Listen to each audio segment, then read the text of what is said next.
So we're recording Wednesday, the 25th of September. We have Hurricane Helene barreling toward us. I wouldn't say barreling. I mean, well, by the time it hits landfall, which is supposed to be sometime tomorrow, Thursday, it's supposed to be a Category 3. Yeah, I mean, it's been warm these past few days. I'm sure there's a lot of warm water over the Gulf, and that's what they do over warm water. But last night, the forecast made me think that it was going to be windy right now, and it's 5:30 in the afternoon. But to get to today, and all day long today, I watched it just hang out and party in Cancun, and I guess it's still there. I put it off schedule. Yeah, it's still there. I think it's supposed to make landfall. I've got this thing pulled up on the computer called Zoom.Earth. Found it from a guy's Facebook page called Mike's Weather Page on Facebook. I'm like an interesting cat. Yeah, he's down in Florida. He linked to it, and looking at it, and it says about 8 p.m. tomorrow afternoon is when it's supposed to make landfall in Florida. And so then by roughly 8 a.m. Friday morning, it's already supposed to be past us here in Tifton and up around Macon and, about the midpoint. So yeah. We'll see. It happened this way because my birthday is Friday and I had a golf date with a friend. So all that got canceled. Well, I mean, your birthday didn't get canceled. We pushed to Saturday. We'll see what Saturday is like. Anything interesting happened in the last 2 weeks for you? Nothing really to speak of. I hear there's an election and coming up at some point, and there's some people fighting over it. You've heard this, have you? Yeah, I think it's trending on X. Okay, so that was the note in here. You got on X and wasted way too much time. Yeah, I saw a screen time report. I get them on Sunday mornings for some reason. Yeah, and I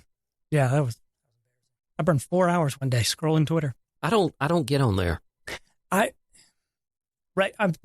So I'm a Twitter user, but I'm new to X. If that makes any sense, I'm new to X. I refuse to call it X. It's Twitter. Yeah. Fuck Elon. You send tweets on X. Yeah. You don't X on X. And you exit. Exactly.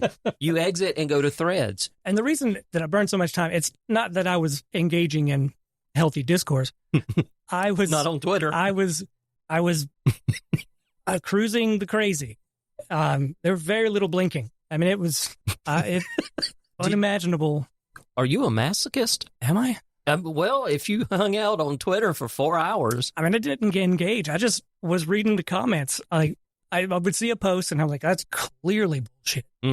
But it's got 2,000-3,000 comments. I was like, let me see if they're just shitting on this person. No, they're agreeing. Oh boy. Turbo cancer and oh, wow. And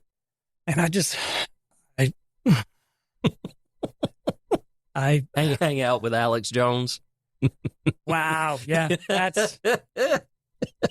I just clicked on the profile. I was like, I'm not following, but there's a post, I swear, every 5 minutes.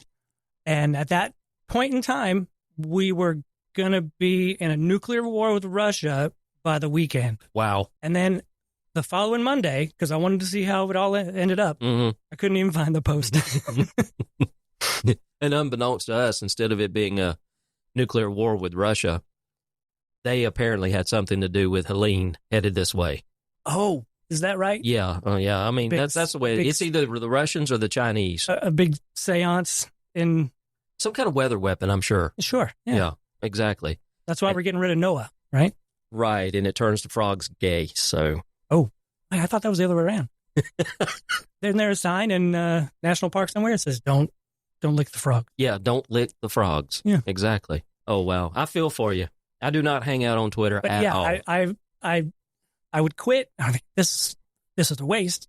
And then I could not stand it. I was like, what's going on now? This is crazy.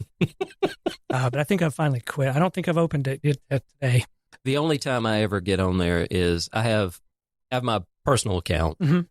I have the Tifton Talks account. I have the Radio Tift account. And so whenever I do the newsletter for Tifton Talks, I post all the socials. I post to Facebook and Twitter under the Tifton Talks account. And I also post on LinkedIn, oddly enough. But that's the only time I ever get on Twitter is to do that. Matter of fact, my oldest son, Devin, he has, I don't think we talked about this in the last episode because Tyler knows a lot more about this than I do. But Devin's Twitter account is @fire, FIRE. Yeah. It's one of those very sought after 4-letter handles. Well, his got stolen from him, and at first it looked like the only way it could have happened was an inside job. But it was this weird thing where Devin actually bought it from another guy, I think like 10 years ago or whatever. Legitimate. You could do that stuff. Yeah. And the domain name that the email address was attached to, it had lapsed. So this person who managed to trick Twitter into taking the account away from Devin and giving it to them went through the effort of re-registering that domain, recreating that email address. Oh, yeah. So they had to have some of that background information. Exactly. Yeah. So that's the reason why at first we thought, well, it was an inside job. Well, then he managed to finally get it back. And then they gave it away again. And the last I heard, he's gotten it back, and they've got a note on the account. And here's the thing. He had 2-factor enabled everything. And still, someone was able to play support. And, of course, that's not that difficult considering that there's hardly any support when it comes to Twitter because Elon fired them all. I didn't even have that in the show notes to talk about, but it just made me think when you were talking about Twitter, it was like, yeah, that's a cesspool. And I mean, and not only that, but he had like multi-thousand followers or whatever. They went and wiped all that shit out. Oh, wow. Yeah. So, well, as for me, I played around with Google's Notebook LM. I don't know if you've heard of it.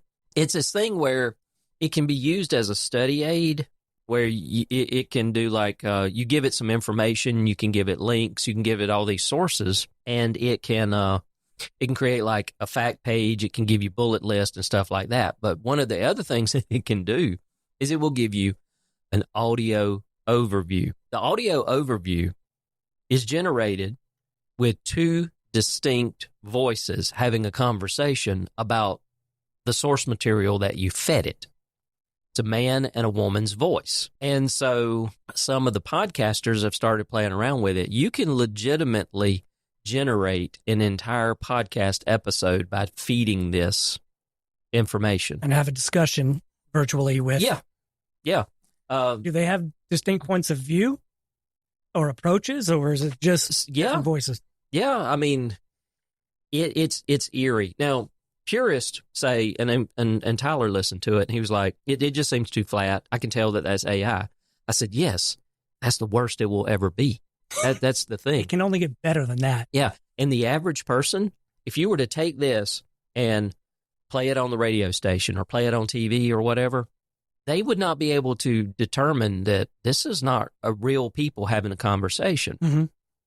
Now, sometimes they'll say a word a little weird, or maybe they'll take a breath in an odd spot or whatever, but it's very, very human-like. Jason over at Grumpy Old Geeks took their show notes from one of their previous episodes and fed it in, and it generated like a 4-minute mini podcast about what they talked about. And it was like, holy shit, we're done. Let's see, what did I do? I took our show notes, I think, from our first episode.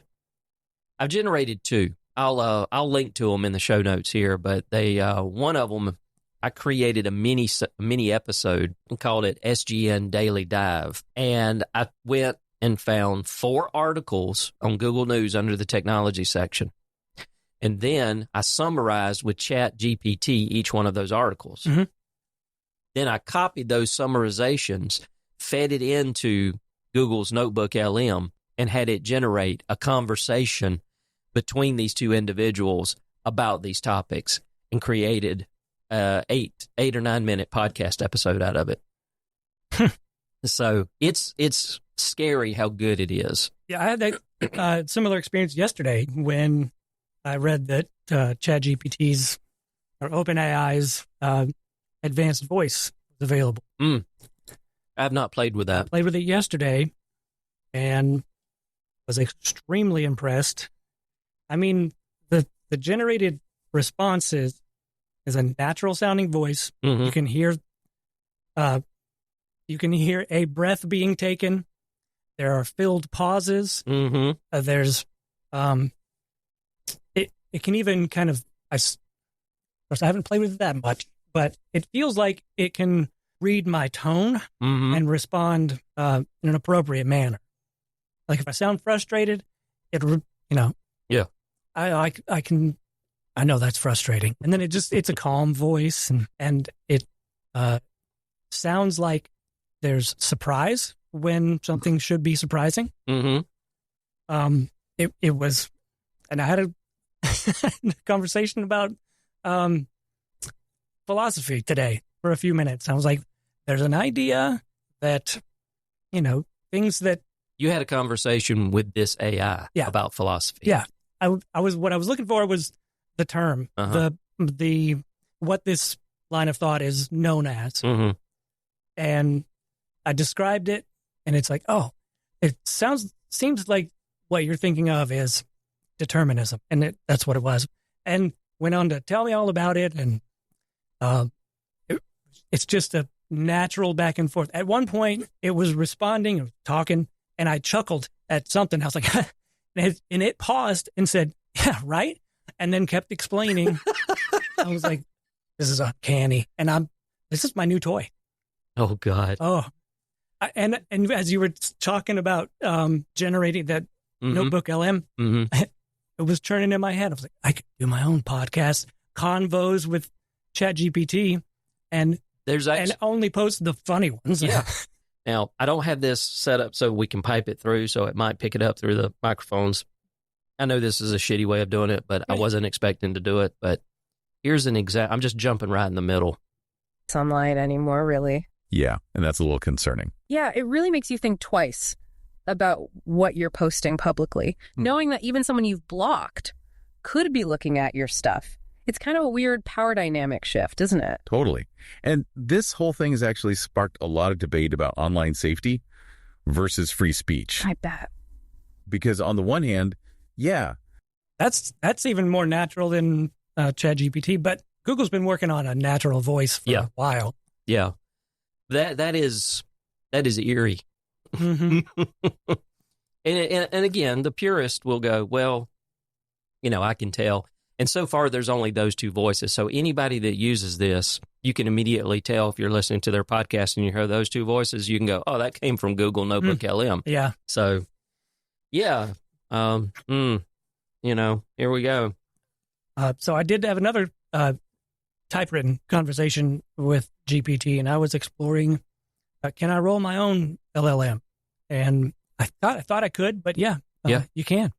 A lot of that's open for that kind of use. Yeah, I think it works. It's probably equal across the board, but there's something that makes me think that it probably works better on a Mac or a Linux implementation than it does Linux. Yeah. So instead of Windows, but like the large models use like tons of GPUs, and like one of the models, you might need about 300 gigs of RAM. Yeah. I don't know about you, but I don't have that much. Not in one machine. Yeah, not in one machine. Yeah. I mean, I actually use their Whisper.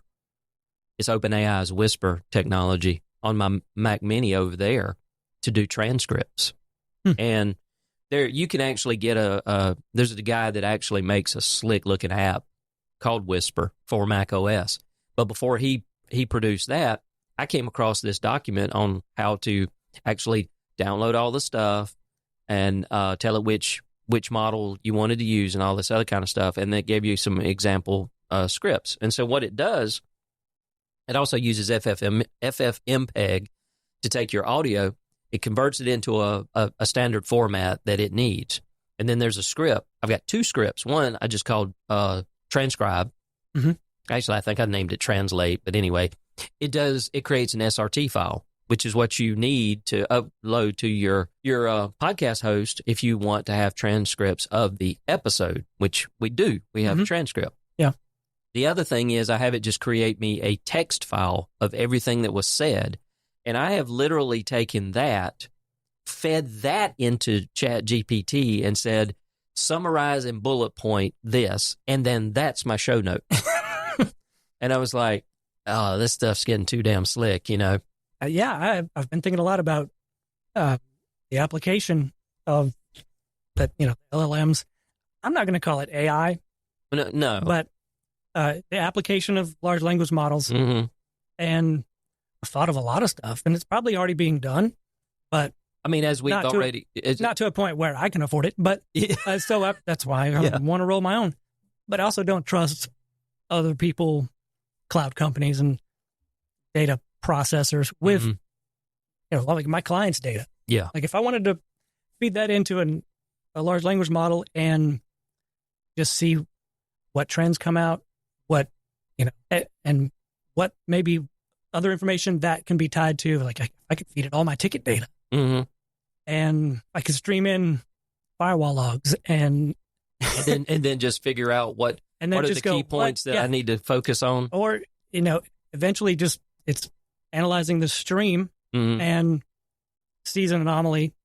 Maybe it can isolate a machine and send me a message and say, this is what I did. And I can go, why did you do that? And it can give me a perfect explanation from the information put together from 5 or 6 different systems. And it's like, we saw this. And I go, oh, okay.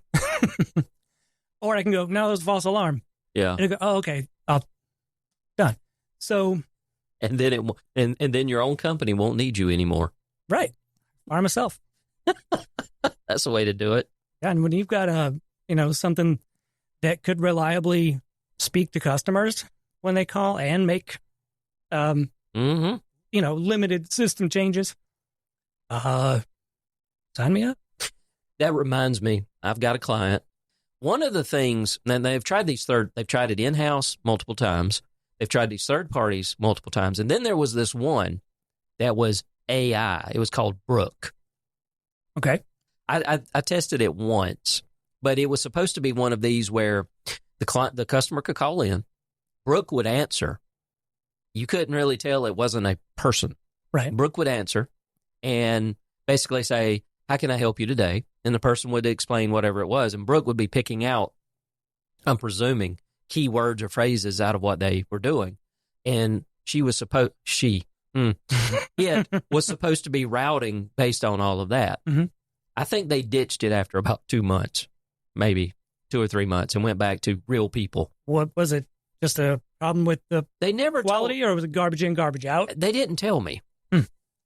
They didn't tell me. So I can assume if you don't train them right, then they're going to get things wrong. But that was my first interaction with one of my clients actually using something considered AI for forward-facing customer service communication. Yeah.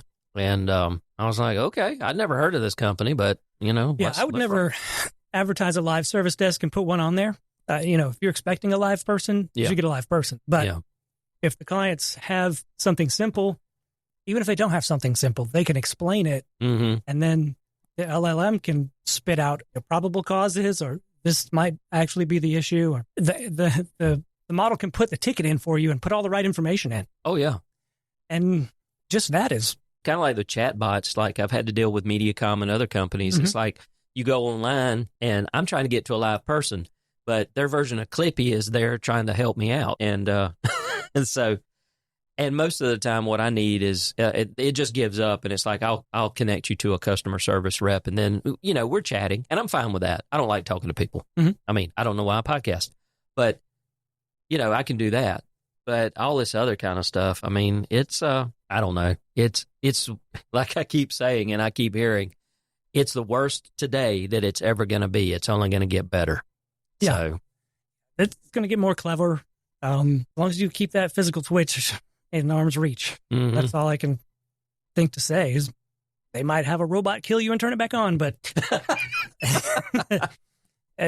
do our best to keep the thing in check. But I can imagine the worst, and things have already happened. I mean, from systems being compromised and and all that being lost, a language model or a dynamic model like the LLM could devise ways to intrude on networks. And yeah, I was going to say that's what worries me is they'd be so much better at it. Malware is already a big issue, and when you start throwing, and I know we've already got some AI or machine learning malware out there, and it's like we're gonna have to pit the white hat AI against the black hat AI. Yeah, that's already being done. And there's machine learning in like WebRoot. Yeah, well, you got your EDRs. Yeah, there's EDR, and that's based on machine learning, and yep, all the data they have. And now they're backing that up with MDR. I think is where it's basically EDR, but you got a team of people sitting there monitoring the stuff that's being fed back to them. So it's a colleague of mine used to say, and he probably still says because he runs a security company, it's automation with human validation. Yeah, and that's about as good as it's going to get right now. It's expensive. I looked into it. But if you can leverage AI to filter some of that out, or provide avenues to resolution before somebody actually sees it, I think, or can go ahead and solve it themselves or limit the damage. Whatever can be done at computational speed that doesn't rely on human detection. Yeah, because what attacks are coming in are quite fast. Oh yeah, they are. And I want to welcome everybody to the AI show. So it's going to be a topic. Yeah, it's always going to be a topic. Our favorite internet service provider, along with the VoIP provider, telephone provider, True Vista, had another phone outage that started. They just do it so we have content for the show. I guess. I mean, that they because it's right on time. Yeah, it was. My contact actually texted me I think it was between 8 and 8:30 last night. My phone goes on Do Not Disturb around 5:30 anyway, so I just happened to look at it. And he's like, we've got an outage, same problem. And I'm like, okay. So this morning, it was still out. And I don't think it came back until about 10 o'clock. But here's what is so funny. So I had to bring this to read it. Important notice. This was in my email. Important notice. Service preparations for Hurricane Helene. Dear valued True Vista customer, as we prepare for the potential impact of Hurricane Helene, we want to ensure you that True Vista is taking all necessary steps to maintain service continuity during this time. However, due to the severity of the storm, there may be power outages in affected areas, which could disrupt your internet, phone, and TV services. Please be aware that while we are actively monitoring the situation and have our teams on standby to address any issues, services dependent on electricity may be affected if your local power provider experiences outages. Okay. We recommend the following steps to stay connected. Number 1, charge all your devices, including mobile phones, laptops, in advance. Number 2, keep backup power sources such as portable chargers readily available. Number 3, this is what killed me. Follow us on social media for live updates and service restoration information. Okay. All right, let me finish this now. Your safety is our top priority, and we appreciate your understanding as we navigate this storm together. If you have any questions or need further, blah, blah, blah, blah, blah. Okay, so 2 things out of this. Number 1, necessary steps to maintain service continuity during this time. They can't even continue service continuity without a fucking hurricane. It's a little early to blame it on the storm. And number 3, follow us on social media so that I can get updates on service restoration. But that'll take the cooperation from Verizon. That'll take cooperation from Verizon or AT&T or T-Mobile. They're all 3 here.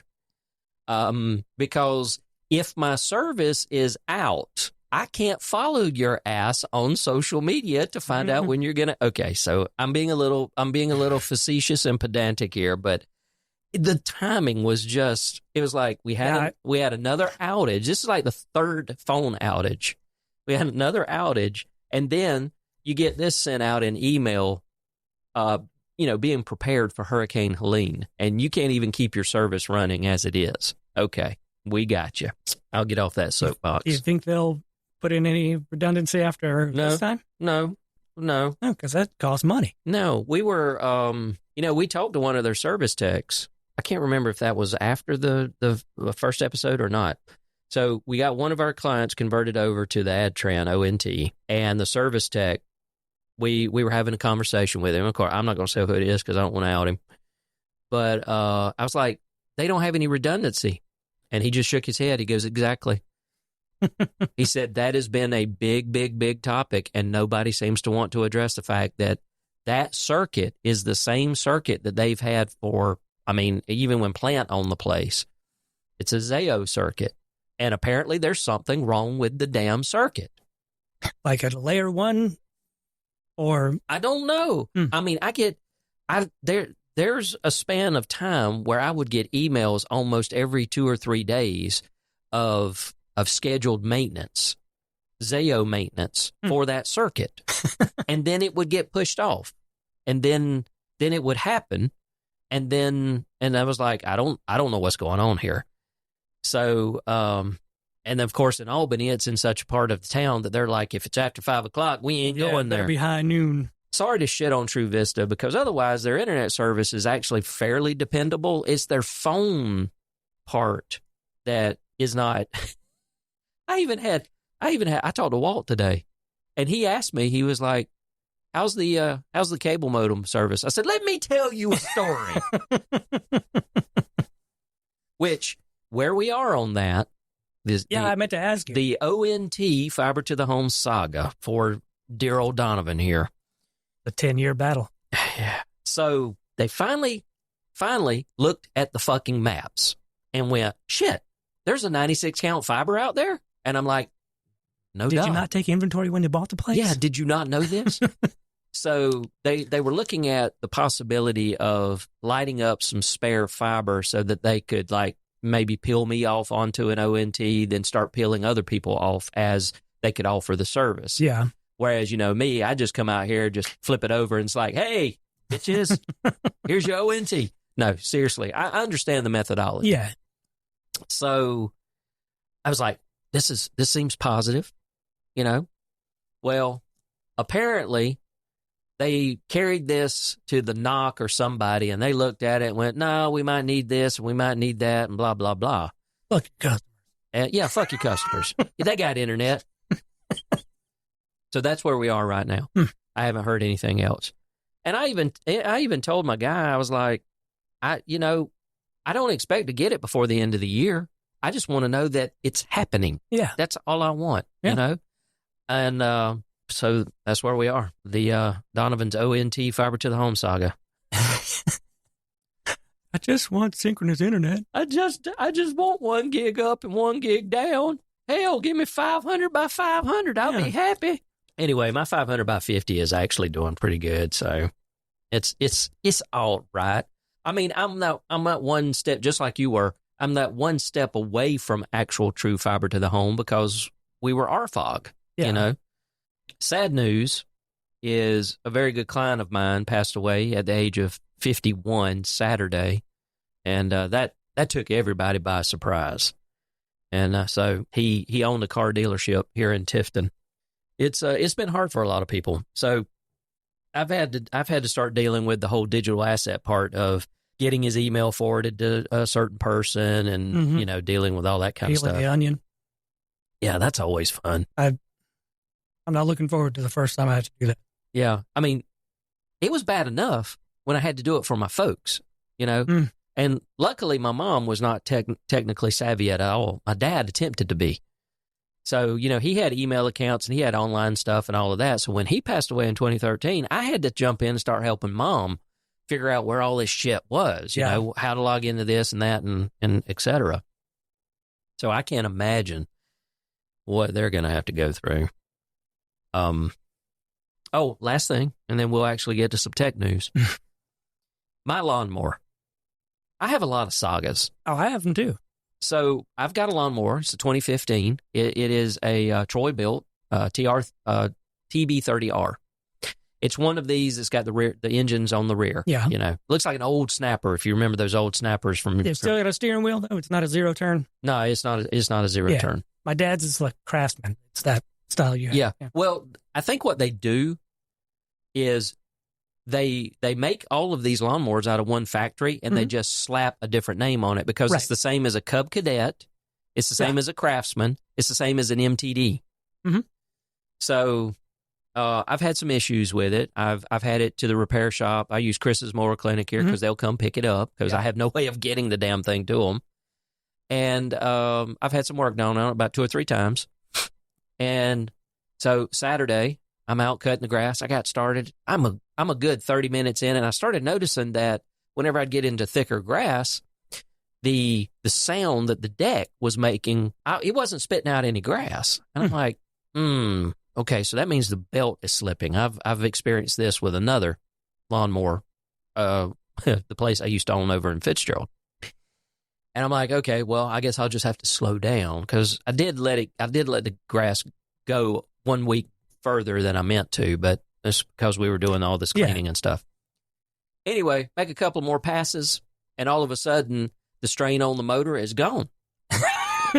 And as I turn around, I'm looking down the length of the yard, and I'm like, that's either a snake or that is the belt on my lawnmower. Oh, I thought you were going to tell me the blade was... No, the blade didn't drop out. That would have been funny. No, the belt snapped. And I was like, oh, God, okay. So I called Chris's Mower Clinic, and I looked up the part number on Troy Belt's site. I got the actual part number. I gave it to the guy, and he comes back about a minute or two later, and he's like, I thought we surely had this thing, but he said, I can order it for you. Be here probably about Tuesday or Wednesday. And I'm looking straight at the damn belt on Amazon, and I'm like, no, I can order it from Amazon. It'll be here Monday. He goes, I don't blame you, brother. Go ahead, do it. So, and I was a little hesitant because I've tried to replace the belt on this thing one time before, and I thoroughly fucked it up to the point that they had to come pick it up and fix it for me. So I watched a couple of different videos on how to do this. And here's the kicker. Most of the videos tell you to take the mower deck off of this thing. That's what I do. Then there was this one video from this guy down in Jacksonville, which is kind of funny because I'm pretty sure he's got an Aussie accent, but he lives in Jacksonville, Florida. He shows you how to replace the belt without taking the deck off. I went one step further. I didn't even have to do what he did. Now, on this deck, you've got the engagement pulley. Yeah. Okay, so it pushes the belt over to the actual main drive pulley and the belt the blade pulley and all. All right, it's got a retaining bolt that keeps the belt up against the engaging pulley. In his situation, he had to take this whole assembly off because his retaining bolt disappeared. Okay. Well, mine was still there, and I couldn't get the bracket off. It kept spinning, and it's a bolt all the way through. You gotta have a wrench up under the deck, and then you got to be able to on top. You really need another person. You really should just take the deck off. No, I've done that. It takes literally an hour to get that deck off, and I was like, hell no. So what I discovered was I can unscrew that retaining bolt. So I unscrewed the retaining bolt, put the belt in, put the retaining bolt back in place. I had that belt replaced in less than 10 minutes. And I didn't have to yank the deck. I didn't have to pull the bracket off or anything. And the only thing I wish I'd done is videoed it so I could have put it up on YouTube and say, this is the way you can change the belt on this thing without having to do any of this other shit. So anyway, I did that. Matter of fact, I did that Monday about midday. Was able to do it in my nice clean shop now, but it was still hot, so I had to go get a fan, and then started cutting grass. And the grass looks like shit because I let it get too tall. And I normally mulch, but I had the regular injection port. Yeah, and so the grass. But next time I do it, I'm going to have my mulching attachment back on it. But I was like, yep. I don't know why I was so. How I got so screwed up the first time I tried to do this, other than the fact that this was back when I was still drinking. So I'm not saying I was drunk when I did it, but I've noticed. Could have been. I could have been. And not that this is the alcohol retirement podcast, but I have noticed that some of the benefits of not having any alcohol in your system for a year and a half is that there is a sense of clarity like I've never had before. Oh, I bet. You know, I can puzzle things out a hell of a lot better now than I could 2 years ago. And as much as there is a draw to like, I want a 90-minute IPA or a 60-minute or something like just that taste, I'm like, nope. Yeah. Not doing it. So I forget how many, I'm like at 486 days now or something. It's on my calendar up there. When, well, you've been my age before. I lost the taste for beer. Well, not so much the taste. I've become lethargic. I've like one beer and one good beer. Yeah. Now, I can probably drink 8 Coors Lights on a mow day, but one good beer, a Fat Tire, a 90-minute. Yeah. I'm just done. I'm ready to go to bed. Yeah. So. Yeah, my days of actually being able to drink 4 90-minute IPAs in one sitting, which was not smart. No. But mostly not for anybody. In one sitting. Yeah, in one sitting. I mean, it took me about 4 hours. That was a beer an hour. Yeah. If you could sit back but after the first hour, when I put that empty beer bottle down, I was just going to, you know what? I'm going to hit the bed. Yeah. I do enjoy, I would like to taste more of it, but it's bedtime. Yeah, see, I'd gotten to where I was actually drinking more. Now, this is the beer and alcohol show mixed in with tech. We're going back to the Ben on Beer days. I was drinking Hopscutioners. Those are good. Those are really good. They're palate wreckers, but... Well, that's the point. Yeah, I know. But it's good. It's not just... It's balanced. You know what's funny? The thing I've noticed about craft beer, and then we'll actually get into some tech news. Craft beer, unlike shitty beer, like Michelob Ultra, Coors Light, and all of those. Anything you can see through. Anything you can see through is actually, it's good cold, but it's also good warm. Oh, yeah. That's what I discovered. I was For some reason, I was thinking about that today. Oh, we switched to good coffee. And my coffee got cold, but it didn't taste worse.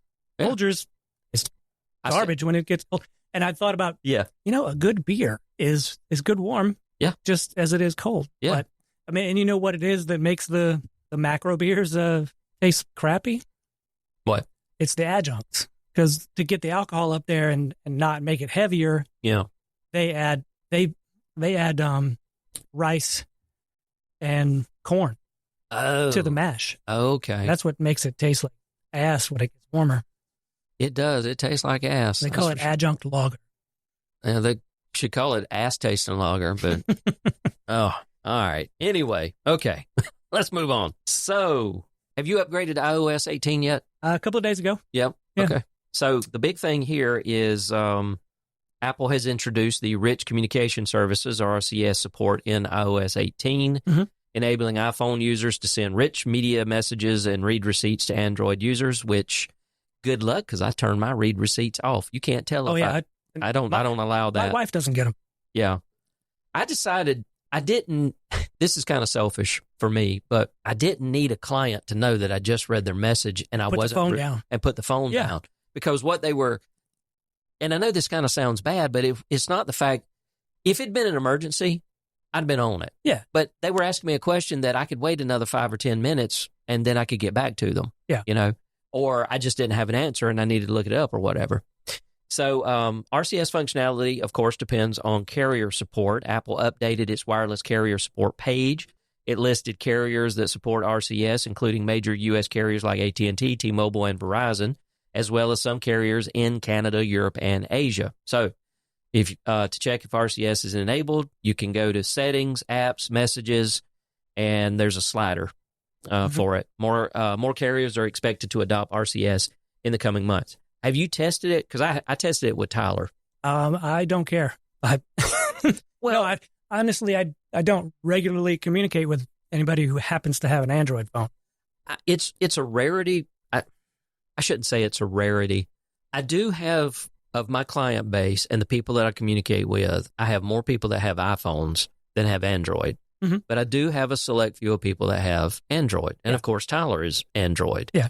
So he was still here whenever I updated to iOS 18, and we tested it. And, of course, he could see me typing and all. And now whenever if I'm sending messages, it tells me I'm sending messages, iMessage, and RCS or something. Anyway, there's a thing there. What if they're going to have a different bubble color?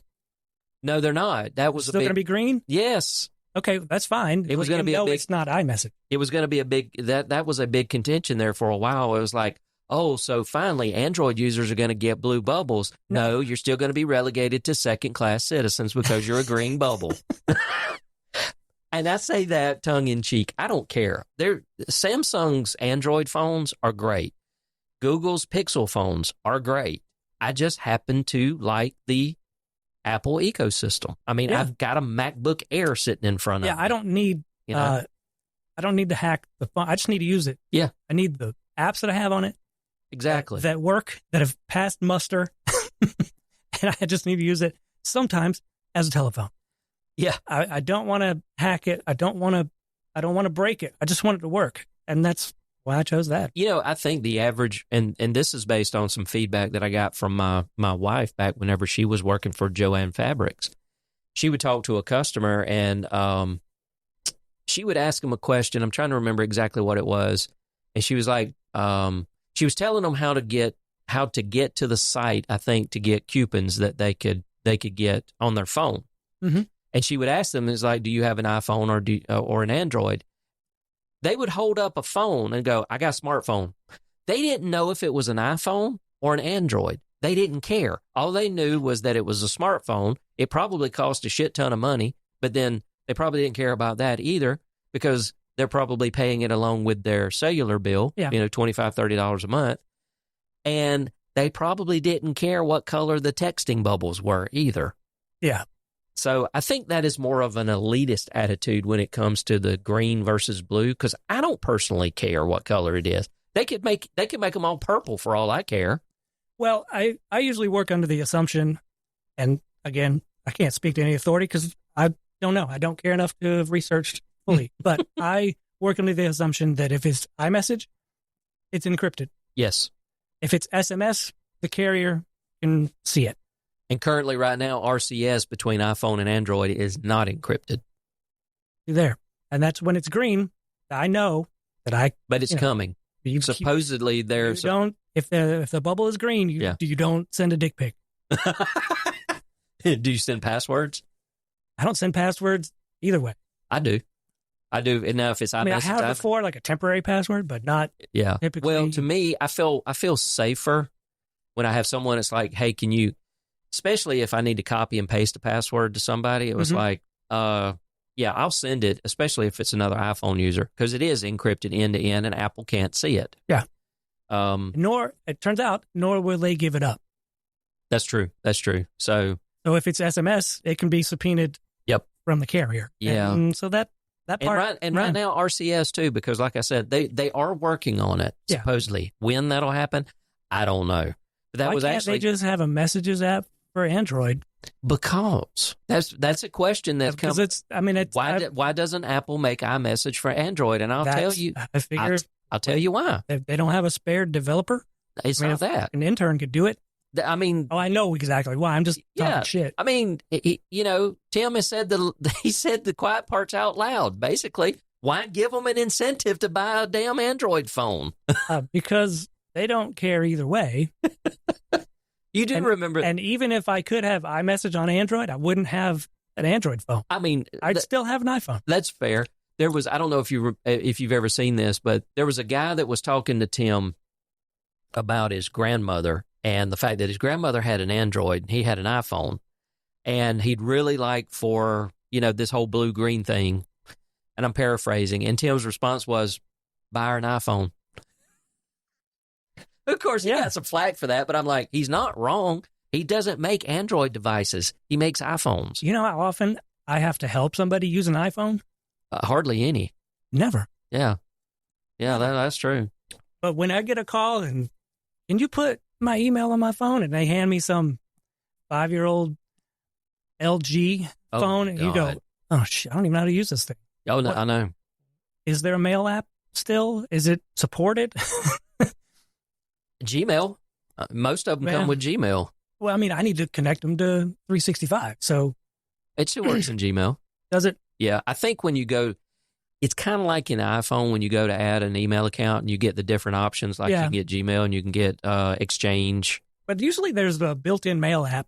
Yeah. In Well, Android. if it's a Samsung, they have their own, I believe.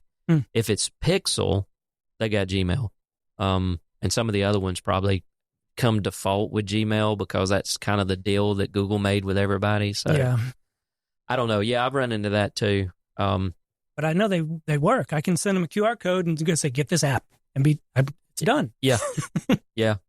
I actually use the Outlook app on my iPhone. I've used it. I think it's configured. I just don't. Yeah. I use the mail it. I use it. I use both, to be fair. When I check email, it uses Outlook.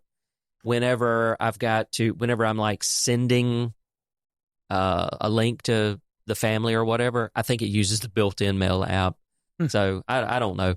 But most of my clients, I've got them on Office 365, Microsoft 365 or whatever. I've got them on that. And there's certain things that you can do with the Outlook app, like shared mailboxes, for example. Yeah. You cannot do shared mailboxes in any other app other than Outlook on the devices because Microsoft removed that capability about a year and a half ago. And there's nothing wrong with that.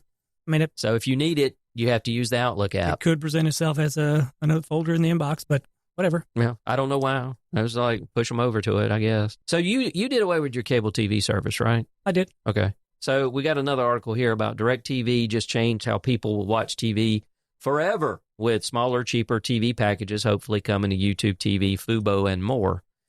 DirecTV has reached a groundbreaking deal with Disney that will allow it to offer smaller, cheaper TV packages, potentially reshaping how people watch TV.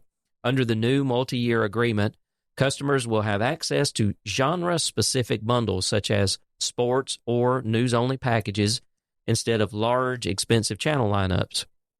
The deal also integrates Disney's streaming services like Disney Plus, Hulu, and ESPN Plus into select packages, and DirecTV customers will get free access to ESPN's upcoming direct-to-consumer streaming service. This move brings TV closer to an a la carte model, with the possibility of other providers like YouTube TV and Fubo following suit. So, you and I both have worked for a cable company before. Mm-hmm. You briefly, but you were still there. Never on the TV side. Never on the TV side. I always had to deal with the NCTC, which was the National Cable Television Co-op, and that was an organization that for smaller cable companies, you could be a member, and they would go and parlay on your behalf to negotiate with the providers. Yeah, because there was strength in numbers, just kind of like a union, right? Because we weren't as big as, say, a Comcast or any of those, where they could literally go to ESPN and say, "Look, X number of dollars." No. And there was this big push back in the mid-aughts and what have you about the whole a la carte. And I kept telling people this will never happen because ESPN, you wanted ESPN a la carte, you're going to pay $18 just for the damn channel. Yeah. You know? Or you can pay $15 extra for the package of everything because they required us to put it in the highest penetrated tier. Yeah. I don't know if this is a good thing or a bad thing. I'm still using True Vista's TV service. And I think I've mentioned before, I tried YouTube TV. It's a superior product, but they don't have any of the stuff like the History Channel and they don't have that grouping. Right. If they did, I wouldn't have True Vista's television service because it fucking sucks. It's terrible. It's horrible. Yeah. I found I wasn't watching it. I didn't pay for the DVR service, so yeah, me either. If I'm not home for the race, it doesn't matter. Yeah. I mean, half the time the channels will go out. We primarily stay on like Comet and Charge because like Comet plays like Buffy the Vampire Slayer. Yeah. SG-1. Some of the cool classic movies, yeah. Charge does like CSI Miami and Criminal Intent and all that kind of shit. And B-level action films. Yes. Yeah. Yeah. I remember flipping through and seeing one, and I go, yeah, I got nothing else. I'll watch Conan. But here's the thing. Most of the stuff is in 4:3. Especially the older stuff. And when they get in the newer stuff, they finally get it expanded out to 16:9. But the Comet channel on YouTube, mm-hmm. YouTube TV, had everything in 16:9. So Here, they're pulling their comment and their charge out of the air somewhere, I think, from a local like Albany DMA or something like that. So anyway, it's terrible. I mean, it's horrible. You can literally go to Comet's website and stream it and get better service most of the time than you can off of the True Vista app. They're going to cut my internet off, I'm pretty damn sure, if I keep bashing them like that. Anyway, so there's that. I don't know what the pricing structure is going to be. Yeah, I'm looking at the page. Something that won't work? Probably not. I mean, if they'll come back and they'll look at this and go, we're not making enough money. We can't do this anymore. Yeah, the article, which is over at cordcutternews.com, which is a pretty good site, there's nothing about the actual cost of the packages. Yeah. So my daughter's gotten upset with me several times because I'm cheap. I had the $10 Netflix subscription. One screen, that's all I need. I'm not watching two at once. So if they want to watch Netflix, they get their own subscription or wait till I'm done. That's kind of how or they can sit and watch whatever I'm watching. Yeah. So, but I got an email about a month ago, and Netflix is like, "Hey, we don't offer your plan anymore, so we upgraded." Yeah. So it's like $15.49 a month, and two screens at once. I'm like, I have one TV. Okay, I guess I have four. Like we have, there's game room. There's one in my office. Yeah. Because I took the TV out of the bedroom, so we have living room, the playroom. That's where Xbox gets played. Mm-hmm. My office, and then my daughter has one upstairs. So but I don't watch those. I just watch the one in the living room and one in the office is there. I was watching the weather today. Otherwise, I watch financial news. That's pretty much all this. I mean, that's this one in here. I've got this one. We got one in what we call the courtroom. It's when you walk in the back door. Mm-hmm. It's right there, with the kitchen. Lee's got one up in her sewing room upstairs. The one that we watch the most is the 50 or 55 or whatever it is in our bedroom, because we don't have a living room. Yeah. We did away with the living room. It's her museum now with all her old antique sewing machines and stuff. And so we literally treat our bedroom like kind of an ensuite type thing. We got two beds in there because we don't sleep in the same bed. Yeah. As you get older, you'll figure out that's the strat. We're close to that. Yeah, that's the strat. And, you want to have a little hanky-panky, you can meet in the middle. We got a couch. She's got her desk in there with her older computer because I got her, behind me, I've got her actual gaming machine. And we just sit there and watch TV. So I do pay for the $19.99 Netflix or whatever. Yeah. But I'm kind of like you. I'm the only one that ever watches it. Yeah. I'm like, why am I paying? And here's the reason why. Unless something's changed, I don't think the $15.99, I could be wrong, does 4K. Pretty sure I've never seen 4K, but my big TV in the main room isn't a 4K. Yeah. It's a projector, and that 4K projector is expensive. Yeah. Yeah. Our TV in our bedroom is a 4K. Yeah. The one I just took out of the bedroom is now in the playroom. It's 4K. Yeah. That was the only 4K we have. And the only reason why we have it is Tyler won it back when he worked for the other company he worked for here. Road. And he was like, I don't have a place for it. Here, I won't watch it anyway. And so he gave it to us. But yeah, the streaming stuff's gotten crazy. I mean, I look at it, I'm paying, Disney Plus just went up like another $1 or $2. Amazon Prime, they did a dick move several months back where it was like, hey, we know that you're basically paying $150 or $180 a year for Prime. Yeah. And along with that, you get all of this commercial-free content. We've added so much value. Mm-hmm. And our costs have gone up. Now we're going to start doing commercials.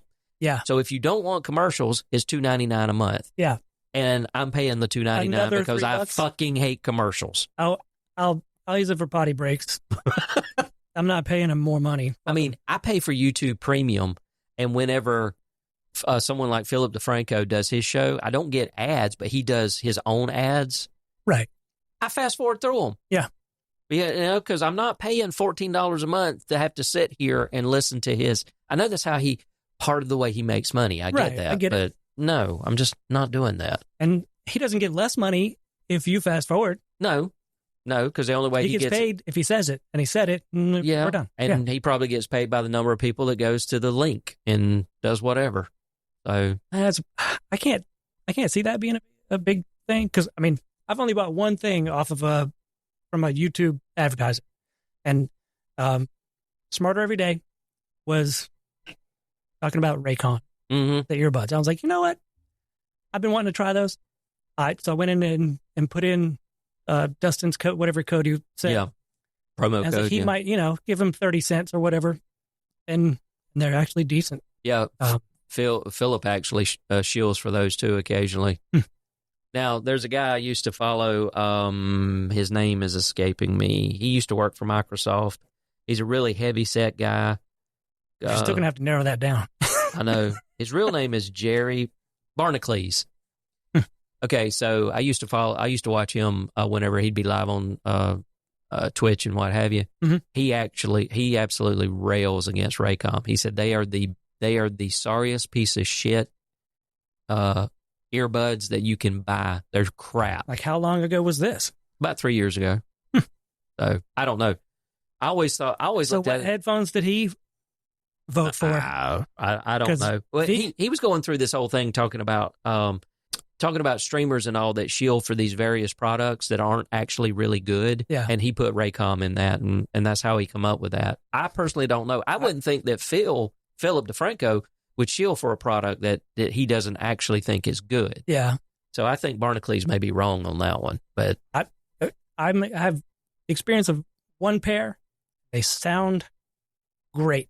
I mean, there are things I don't like about them. Yeah. Like if you press the button on the right bud, it's one tick volume up. Mm-hmm. You press the button on the left, it's one tick volume down. But to pause it, it's a double tap on either one. Or no, a double tap on the right.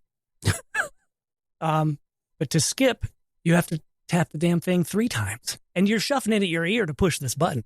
Yeah, no thanks. And so I just use my phone, but they sound great. Mm-hmm. They seal, they're lighter than the AirPods. Yeah. They don't have the stem coming out.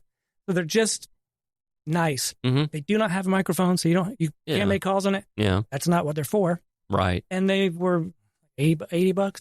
Yeah, I thought about trying a pair, but when you take the earbuds out, it doesn't notify your phone. Mm-hmm. So you can lay them down and it'll still be playing whatever you had. Mm-hmm. And it don't pause themselves. But to me, they fit better. And then in effect sound better than my AirPods Pro. I don't have any AirPods. I don't have any wireless at all. I was incredibly impressed with the noise cancellation on the AirPods Pro. Riding in the BMW with those AirPods in makes my BMW feel like a Tesla. Because you can't hear any of it. Feels and sounds like a Tesla because I can't hear it. I can't feel it. Yeah. But I'm moving. Yeah. Is that safe? Probably not. Probably not. But I didn't take the whole trip, but it was interesting to find. It was just, this is what a Tesla feels like. Yeah. It's completely silent. Yeah, we actually have an article about AirPod Pro later on. First, though, we got an article over at Daily Diet. Lied to me and admitted it. Woman switches entire family from AT&T to Verizon. Trades iPhones. 9 months later, she gets a $550 charge. So we have a TikTok user. She called out Verizon for allegedly lying about the trade-in value of her iPhones after switching from AT&T. She was initially promised $900 per phone, but was hit with a $550 charge 9 months later when Verizon reassessed the value. Despite her complaints, Verizon's customer service allegedly admitted to misleading her. The incident sparked widespread discussion, with many commenters sharing similar experiences of unexpected charges after trade-in deals. She's now considering switching carriers if Verizon doesn't resolve the issue. I wonder who she's going to switch to, because she went from AT&T to Verizon. I mean, she's going to go to T-Mobile. I don't know where she is. I mean, if she's in the metro area, T-Mobile's an option. Yeah. I've never, let's see, I'm trying to remember. I have traded in one phone to Verizon, and it's when I moved from my iPhone SE to my 13 that I currently have. and I forget how much they gave me. It was only like $200 or $300. Mm-hmm. Didn't have an issue there. But the only problem that I have with Verizon on this is why did they wait 9 months? Probably a logistics thing where they, got back to the depot and took that long to be assessed. Because I know the way it works is you basically check off, like, are there any cracks in the screen? Right. No, blemishes. Does it power on? Does it power on, Yeah. and all this other kind of stuff. And you're supposed to gauge the quality, like, bad, good, Mhm. fair, whatever, excellent. I mean, if you lie, they're going to find out. Oh, yeah. So I have to wonder if that's what happened with her. I mean, they might have been misleading because they let it go 9 months. Yeah, when she says She customer got service, $900 per phone that's what they said. and then got a bill for $550 total. That's what it says. So they gave her I don't know how many phones she did, but what? so, Well, yeah, I guess you didn't say how many phones. yeah, it doesn't say how many I was phones. thinking 4 phones. Well, I mean, if you went that way, yeah. You're $3,600 and no, I'm kidding. This one's broken. You owe us $550 back. But that's not a terrible thing. No. I mean, could you come up with $550? I mean, okay, that might be an issue, but Right. Yeah. suddenly your bill went from a couple $100 to an additional $550. And I think if everything was on the up and up, Verizon probably should present that as, well, let's do a payment option. Yeah. I mean, pay $50. It wasn't what you said. Yeah. Yeah. Anyway, I think they gave me an $830 credit for my 11. That's pretty good. It's because it was flawless. Yeah. Had the original screen on it, not a scratch, That is one thing. and everything worked, and I didn't tell a lie. That is one thing I have not been able to figure out. And of course, I'm going to walk out of here today and drop my phone and bust it all to hell. I have never understood how some people can have a phone for just a few months, and then it looks like they have put it through a fucking trash compactor. Yeah, they went through an action movie with it. Yeah, I'm like, what are you doing with your phone? I mean, I make sure that where is my phone? Oh, it's back there. I make sure that I have a slimline case because I hate bulky cases. Mhm. I make sure I do not put screen protectors on them because Really? I'm anti-screen protector. Really? Yeah, I have never found until I saw a product that I forget who makes it, but MKBHD showed it the other day, where it's this boxy looking thing, and you literally, and they said for the promo, we want you to do this blindfolded, and so he did it. You basically put the phone in this little box type thing, you position it, and you pull something, and then you take it out of the box, and it puts a screen protector on it that is flawless. You cannot tell that there's actually a protector until you actually pick it up and look like that. And I forget the company that makes it, but yeah, I've never been happy with any of the screen protector options. And so what Context, I've just handed Donovan my phone. That's a tempered glass privacy. Yeah, who makes it? I don't know. Some Chinese fake company on Amazon. Plenty of people make them, but I got a 4-pack, Yeah. and each one came with a frame. Yeah. So you set the frame on the phone, and you can't get it wrong. Yeah. And you push one side of it, and it slowly adheres, and you just kind of squeeze out the edge, and you're done. No bubbles. I've always had trouble with the bubbles. And it There's always, a technique. And it also seemed to darken the screens for me too. So Oh, I've never had one darken the screen except for this one, but yeah. that's because it just kind of prevents or Yeah, deters somebody looking over your shoulder. surfing. Yeah. Yeah. I don't know. It's just weird. And I think MKBHD is also kind of anti-screen protector too. Because here's my thing. As long as the slimline case I have comes up above the edges, if I drop my phone, even if it lands face down, the case protects it. Unless it falls on rocks. Well, then why am I dropping it? That's the question. Why do you drop it otherwise? I don't. It's a mistake. I don't drop my phone. The reason I don't have this case to protect my phone. I have this case so the phone does not slip from my hand. That's the reason I have a case. Yeah. So, I mean, if I have a bare iPhone, it's slippery. Yeah, it is. When I first got my iPhone SE, and my daughter was like, every time I pull out of my pocket, she'd go, I don't like that, because there was no case on it. Yeah. And it was slippery. And I'd take it and I'd spin it in my fingers, and she's like, you're going to drop that damn thing. And I'm like, yeah, I better get a case. And so I always go with these see-through slimline cases that cost me about like $12 or $15 or something from Amazon. It's probably less than 20. Yeah. All right. So Apple, the EU has given Apple 6 months to make cross-device interoperability easier. They're taking action against Apple for not complying with the Digital Markets Act, DMA, giving the company 6 months to improve cross-device interoperability.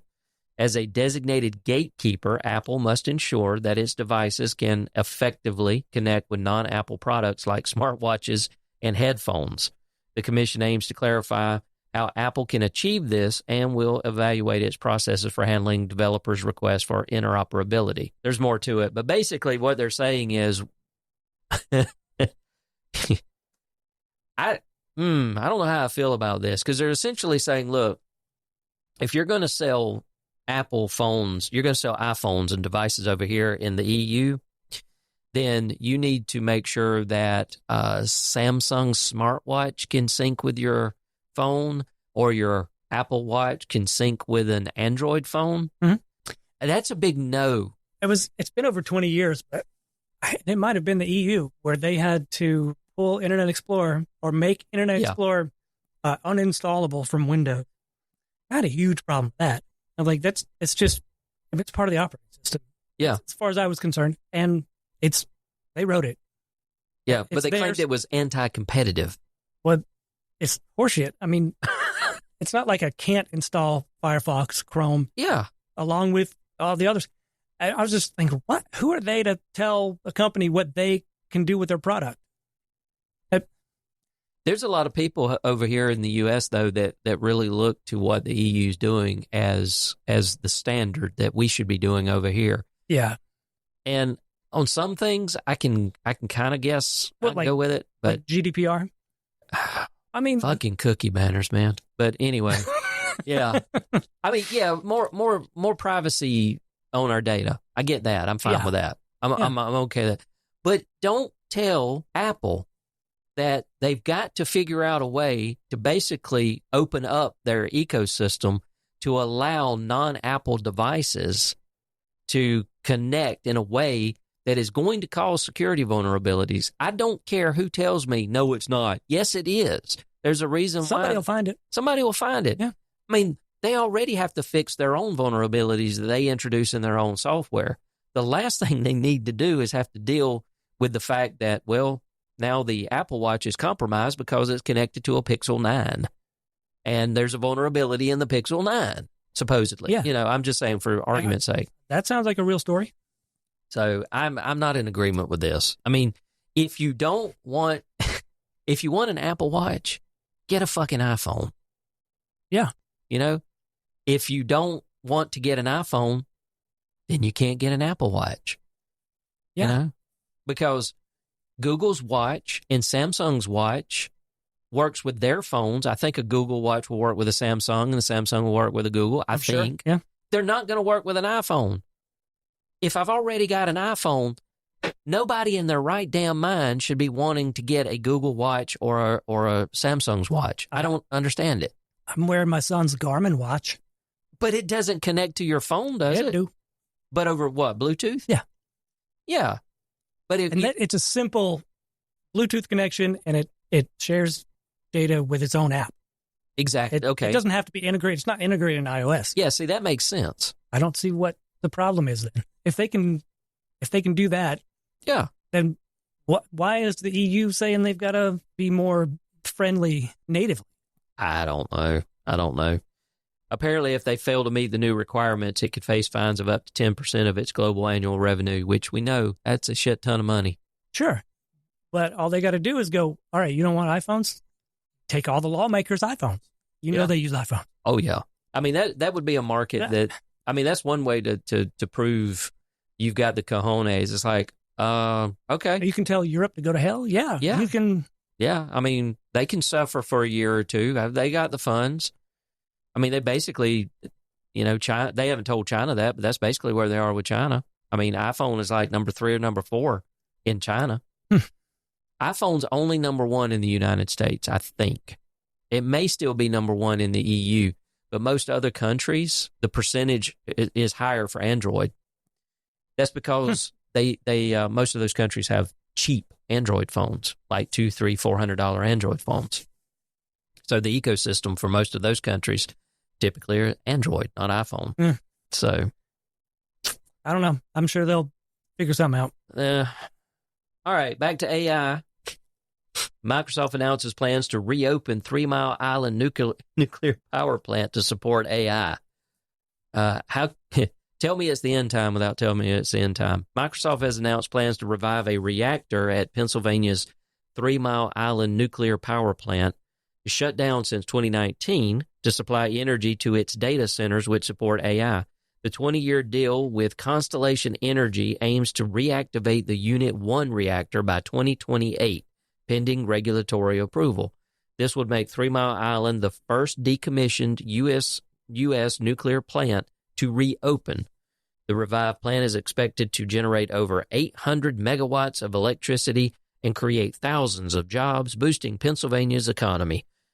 This move aligns with tech companies' growing need for reliable, carbon-free energy. No, this move aligns with tech companies' need for more power for their AI implementations. Yeah, but they're still maintaining a lower carbon footprint. They are. I'm very positive on nuclear energy. Yeah, I am too. You know, I think that's the way we should be heading. But I just, of course, it might have been on Twitter. But oh boy. It wasn't, it didn't sound like bullshit. Yeah. It was like the groundbreaking on the next nuclear power plant in, I think it was in Idaho. I didn't go research it. I just saw it and said, neat. Well, you know, we have one here in Georgia. Vogel, yeah, Plant Vogel.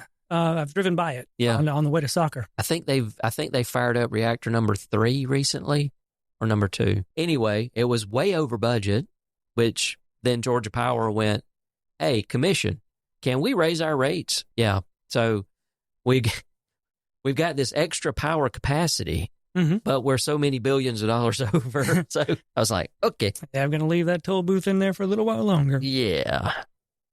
If they got to do it, that's probably, it's not a bad thing. I mean, if they can safely reactivate that reactor and some clean energy. Yeah.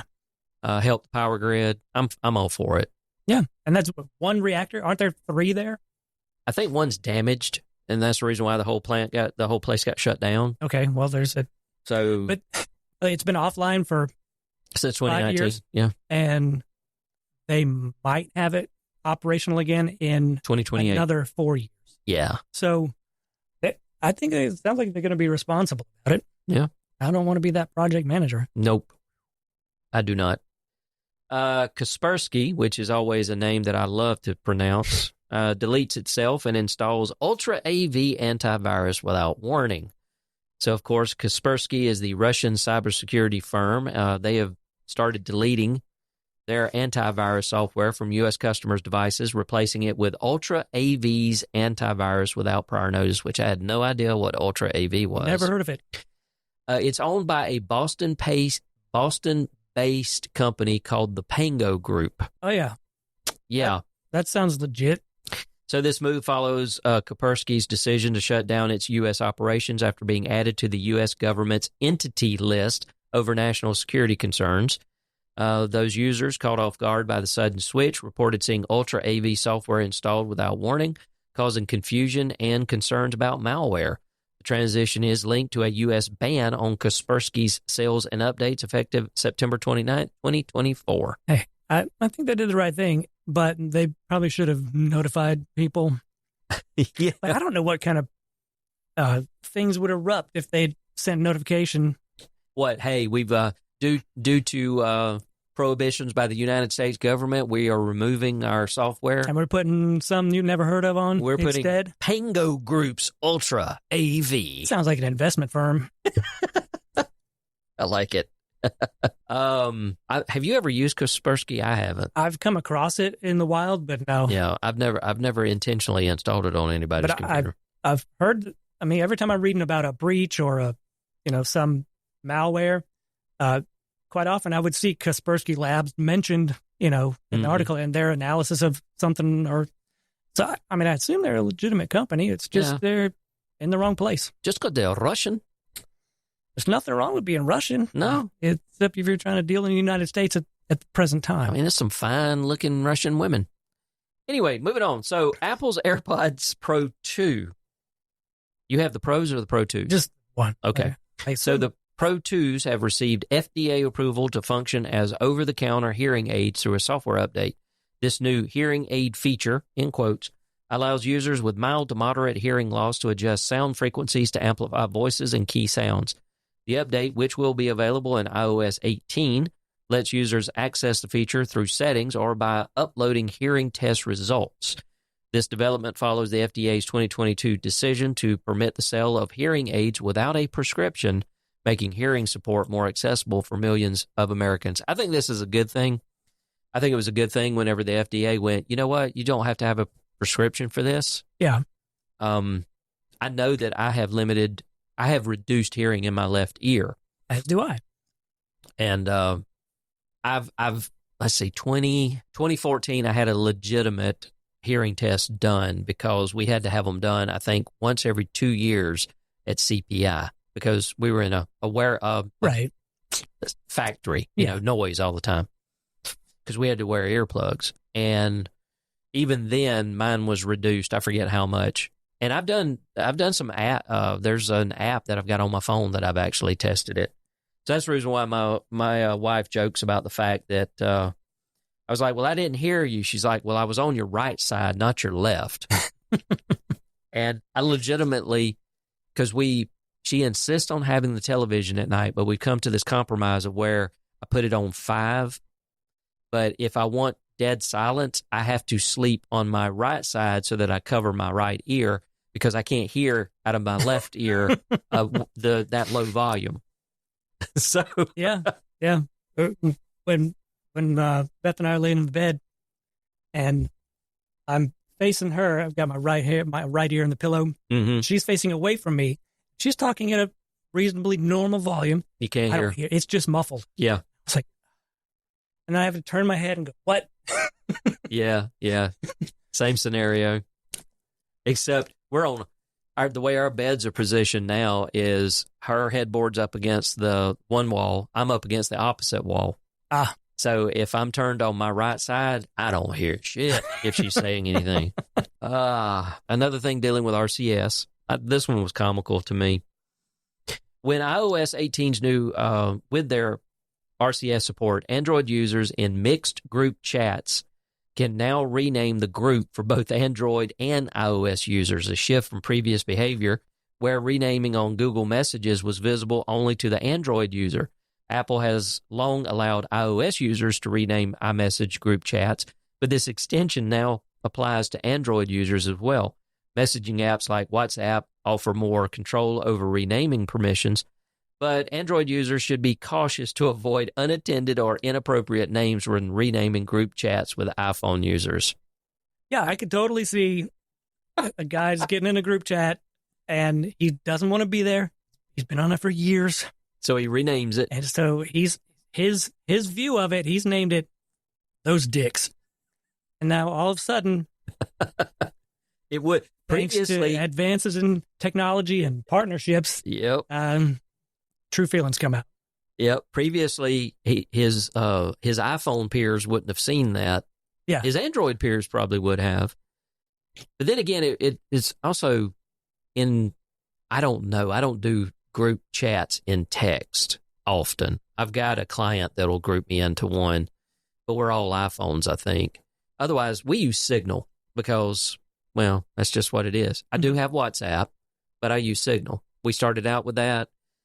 WhatsApp had the shit stain of Facebook on it, and it still does. Mm-hmm. So none of my family want to use it. But that's so wild. Google Android users before it's like, yeah, those iPhone dicks, and then they just rename it, and it's like, hey, brother, I can see it now. Yeah, I know what you think now. See you at church Sunday. That's it. All right. The final story, and this right here. This should be the biggest, absolutely the biggest thing that nobody is really talking about with the introduction of the iPhone 16. Apple has decided to stop including the stickers in the box. That's newsworthy. I mean, somebody had to write an article about it. It literally, it's at 9 to 5 Mac. They have stopped including the stickers in the box with the iPhone 16 and the 16 Pro, marking the end of a long-standing tradition. Stickers will only be available upon request at Apple stores, not from third-party retailers or through online orders. This move aligns with Apple's environmental goals as the company aims to be carbon neutral by 2030 and has transitioned to entirely fiber-based packaging for the iPhone 16. It follows the trend set by other recent Apple products such as the Vision Pro and iPad, if I can see it, iPod, I'm going back, iPad models, which also omitted the stickers. I don't know about you, but I always threw the stickers away. First couple of times, well, there's one right there. You don't see that. That's thrown away. Yeah, essentially, I mean, I put one on my daughter's Chromebook just for shiggles. Yeah. But I read this, that we were going to be talking about this tonight, and I thought, I'm not sure the iPhone 15 came with stickers. And, I mean, I don't. You don't still have them? I used to keep the box at least until the next year or whatever. Apparently, I've thrown the box away, and I don't remember whether there were any stickers in there. I still have my 13, and I've got my last this Series 9 watch box up there. So, but yeah, the stickers, I'd forgotten they were actually back there. That's what I mean when I throw them away. I basically just took them out and put them somewhere, and it was like, oh, these are here. They get buried, whatever. I mean, I wasn't jonesing for Apple stickers, but yeah, this is a non-story. I put it in here mainly just to make fun of it. It didn't make my Twitter feed, so I guess it. I mean, oh God, who knows what kind of conspiracy could have been spun out of that one? I don't know. That could have been good. Could have been good. Our good friend of the show, Sam Lewis, who has his own podcast network over at tscn.tv. We've podcasted a lot together over the last 12 years or whatever. That's actually how I met him.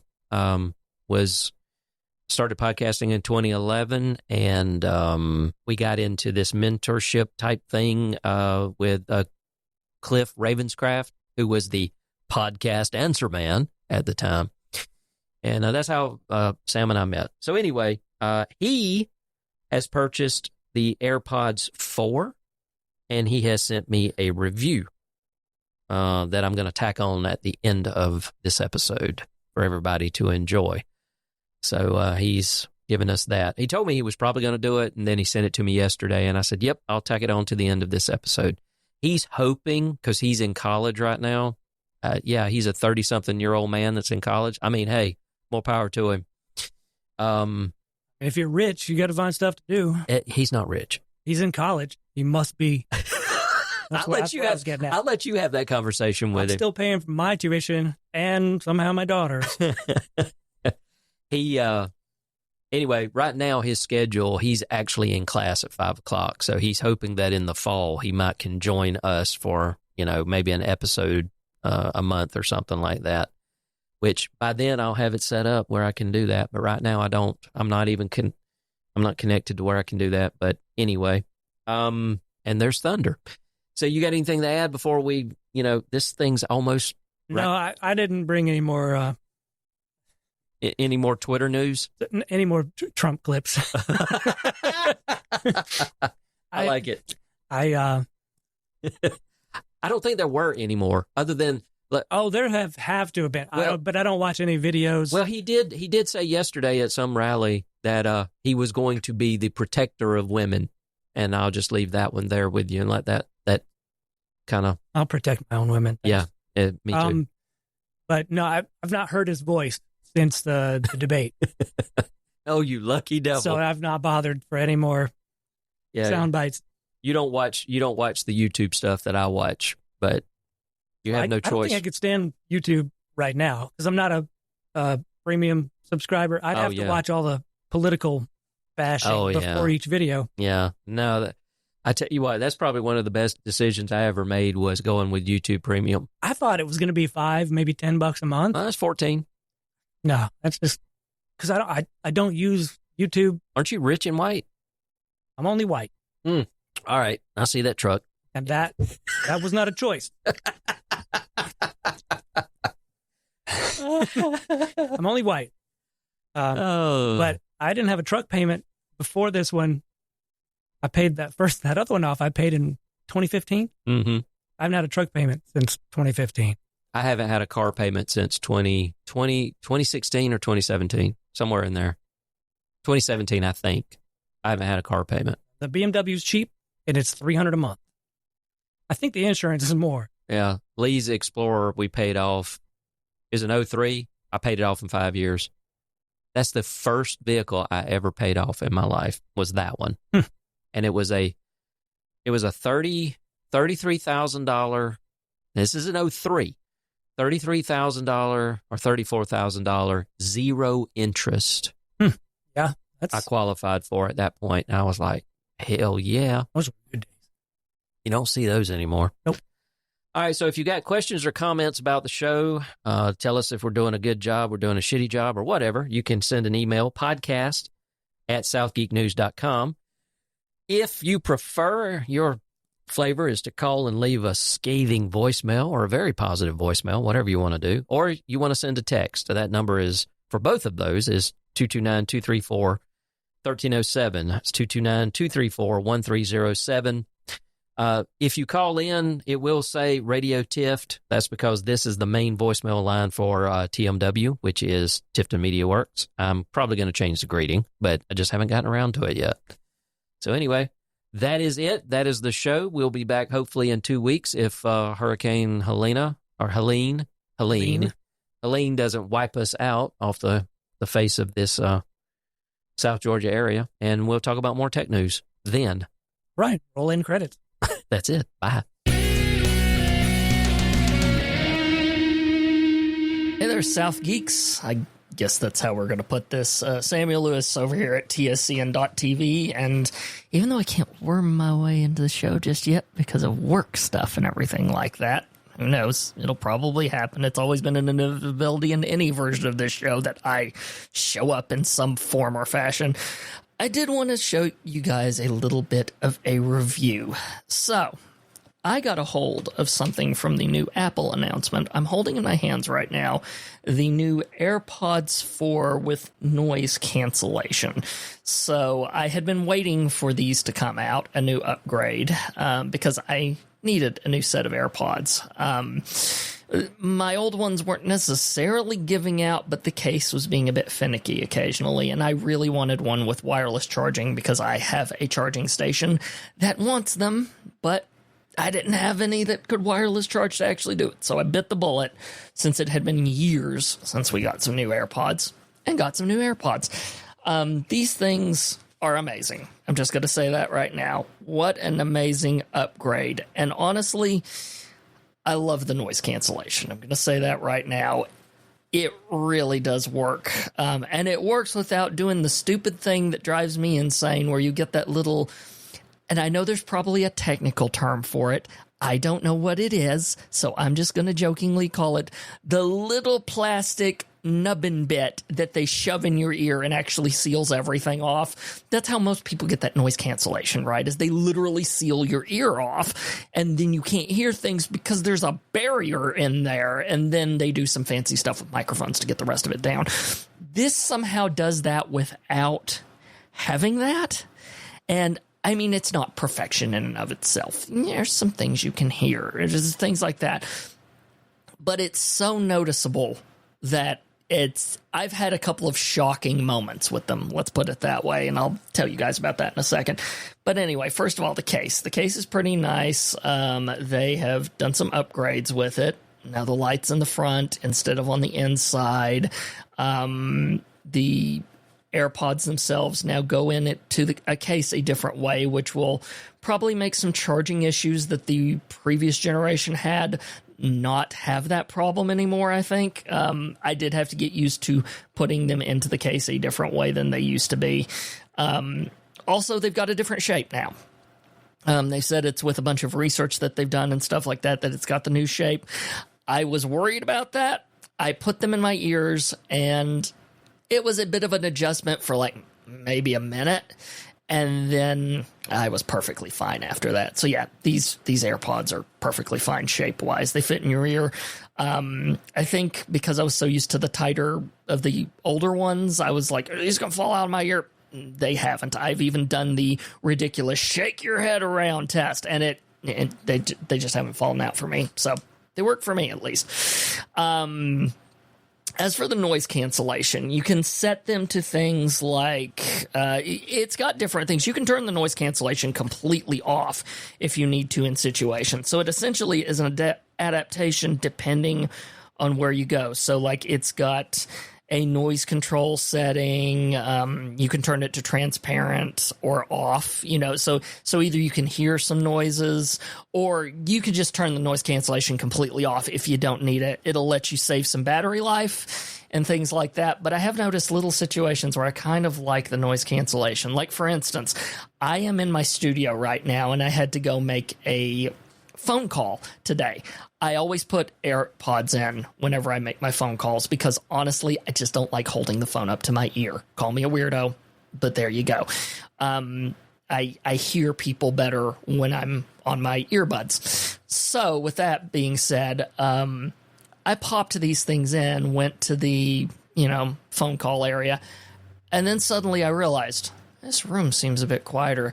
And then I looked off to my side and I realized I had my fan on that doesn't get picked up by this main microphone because I've got it lower to the ground, like audio tricks that podcasters figure out, right? So you hardly ever hear the microphone, or hear the fan on the microphone, but it's there and it's running right now. And I essentially could barely hear it.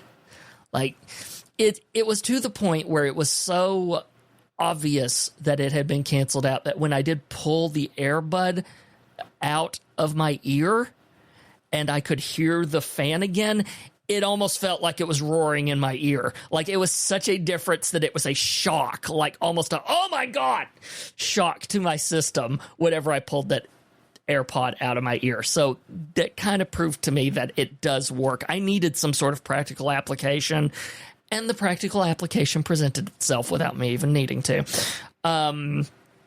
But yeah, it can do spatial audio. It's got this neat thing called conversation awareness that I tested with my mom the other day, where it doesn't make itself aware when someone is talking to you. Because I was curious. I was like, does it notice when people talk to you? It doesn't seem to, unless we were doing something wrong. What it does is it notices when you are talking. So if someone gets your attention, they're like, hey, and you go, oh, hey, and then you start talking to them. It notices that you're talking to someone, and instead of you having to reach up and shut your earbuds off, it just does that automatically. It will first lower the volume down, and then if it realizes that the conversation is still going on, it shuts the audio completely off, right? So and then essentially you will be having that conversation, and the thing is smart enough to not, oh, they just stopped talking and snap everything back on. Instead, it gives a pretty sizable, not annoying, but sizable enough for it to be smart gap to let you know, oh, this conversation could be going back and forth like this, so I need to give it enough that way I don't interrupt the conversation midway. So it's got a smart enough amount of time that I kind of like that. Instead of the tapping the thing, you do have a little button on each of the AirPods now that you kind of click, like once for play and pause, twice for going forward, 3 times for going back. Or if you got a call, answer the call with 1, and then mute yourself or unmute yourself with 1, and then 2 to hang up, so it's things like that. You can even press and hold to go between listening modes, so you don't have to necessarily go to your phone. But whenever you do have the AirPods in and you go to your phone's control settings, the slider bar for the volume, if you click that, it will also give you all of the different settings, noise cancellation wise, that you can set your AirPods to. So if you go, I really don't need you to be paying attention for voices, you can turn that off, especially if you're someone like me that talks to themselves.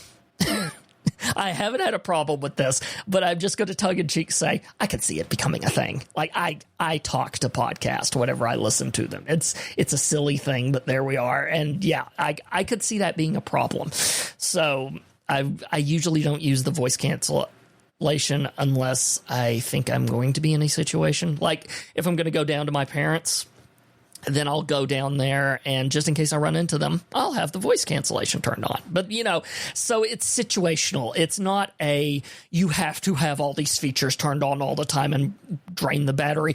If you want to turn some stuff off, you can totally turn some stuff off. So I like that. You've got choice, which is weird for an Apple product. So we're going to love what we got. But yeah, so essentially these AirPods have been a fantastic upgrade for me. I love the sound of them. I was thinking about recording something with them. I recorded a video with them just fine, and they sounded pretty good. But when I tried to record with the audio apps, for some reason, I think there might be a glitch because they did not sound as good as it did when recording a video. So the audio sounded good, recording a video, but it didn't sound good recording audio. So I don't know if there's just some glitch in there that needs to be ironed out in the system. But, otherwise, what can I say? Good to go. And when it comes to recording audio with my phone, I've got some fancy new microphones that I just picked up anyway that I'm probably going to be using for that anyway. So no skin off my back whatsoever. But yeah, I think that's all of the stuff I can tell you about the AirPods 4 with the active noise cancellation. I don't do numbers with ratings. I'm not that guy, because then the cognitive dissonance of you gave this a number, but you didn't give this a number. I stay away from that altogether. Just say thumbs up. I enjoyed them, and it's a purchase well spent. So hope you guys are having a good day and looking forward to hearing the episode, because I enjoyed that first one. So let's keep the South Geek train running this time. See you guys.